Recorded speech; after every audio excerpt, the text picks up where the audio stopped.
আপনার সামনে দেখতে পাচ্ছেন সকাল 10টা থেকে রাত 8টা এবং টুইসডে টু সানডে মন্দির খোলা থাকে এবং প্রতি মানডে অর্থাৎ সোমবার মন্দির বন্ধ থাকে। সেই কারণে আপনারা যারা এই মন্দির দর্শনে আসবেন প্রতি সোমবারটি ছেড়ে মঙ্গল থেকে রবিবার যে কোনো দিন আপনারা এসে এই মন্দির দর্শন করতে পারবেন।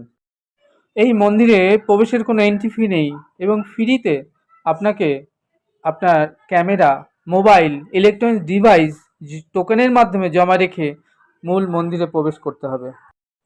এই মন্দিরটি 96 মিটার চওড়া, 109 মিটার লম্বা ও 141 ফুট উচ্চতা বিশিষ্ট এবং 234টি খাম্বা অর্থাৎ স্তম্ভ, 148টি বিশাল বিশাল হাতি, তার সাথে 20,000 মূর্তি এবং ঋষি মুনি ও সন্তদের অদ্ভুত সুন্দর সব মূর্তি বসানো হয়েছে। সেই সকল মূর্তির অদ্ভুত ভাস্কর্য এবং সৌন্দর্য আপনাকে মুগ্ধ এবং অবাক বিস্মিত করবেই। মন্দিরটার চারিদিকে ভেতরে বাইরে অপূর্ব অনন্য সুন্দর ভাস্কর্য তো রয়েছেই।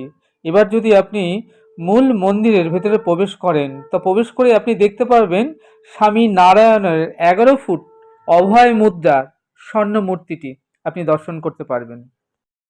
তার পাশেই রয়েছে লক্ষ্মী নারায়ণ, হরপার্বতী এবং রাধা কৃষ্ণর অনিন্দ্য সুন্দর মূর্তি। বাস্তুশাস্ত্রী আর পঞ্চরাত্রি দ্বারা তৈরি করা হয়েছে এই মন্দিরটি। বলা হয় আগামী 2000 বছর পর্যন্ত সুরক্ষিত থাকবে এই মন্দিরটি। অক্ষয় পুরুষোত্তম স্বামী নারায়ণ সংস্থা দ্বারা এই দিল্লির অক্ষয়ধাম মন্দির ছাড়াও বিশ্বের বহু স্থানে এমন অদ্ভুত সুন্দর মন্দির তারা নির্মাণ করেছে। আপনারা গুজরাটে গেলেও অক্ষয়ধাম মন্দিরটি দেখতে পারবেন, সেটিও অনিন্দ্য সুন্দর। অক্ষয়ধাম কথাটির অর্থ হল ভগবানের নিবাস স্থল। 2007 সালে গিনিস বুক অফ ওয়ার্ল্ড রেকর্ডে এই অক্ষয়ধাম মন্দিরকে সামিল করা হয়েছে। আপনারা দেখছেন অনিন্দ্য সুন্দর ভেতরে অক্ষয়ধাম স্বামীজির মূর্তি সোনা দ্বারা সম্পূর্ণ নির্মাণ করা হয়েছে। দিল্লির এই আইকন টেম্পলটি স্বামী নারায়ণ তার ভক্তদের কাছে ভগবানের অবতার রূপেই পূজিত হন।